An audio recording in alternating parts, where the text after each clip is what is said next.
Hello বন্ধুরা, আমরা এখন আছি পদ্মা সেতুর পদ্মার পাড়ে। তো আমাদের মাঝে এখন একটা কবিতা আবৃত্তি করবে, তার নিজের লেখা, তার নিজেরই লেখা, তার নিজের কণ্ঠে, তার নিজের বইয়ের। তার নাম কবি মাহফুজ ইমরান। আমরা এখন তার কাছে চলে যাচ্ছি। দর্শক, আমরা তার থেকে একটা কবিতা শুনবো। দর্শক, আপনারা এখন মনোযোগ দা, আমি মাহফুজ ইমরানের কাছে চলে এসেছি, কবি মাহফুজ ইমরান। তো দর্শক, আপনারা মনোযোগ দিয়ে তার কবিতাটি শুনুন। বলেন। কবিতার নাম আজকালকার রাজনীতি। এ তো নয় রাজনীতি, মানুষের অধিকার নিয়ে সিনিমিনি। ধ্বংসের খেলায় নেমেছে নেতাজি, জনতাকে করে জিম্মি।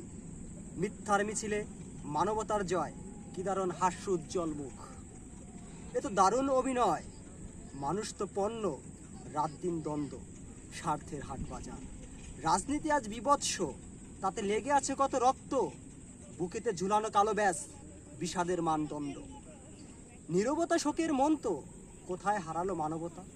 জাতির বিবেক আজ ফাঁসির মঞ্চে, স্বাধীনতা আজ বাক প্রতিবন্ধী।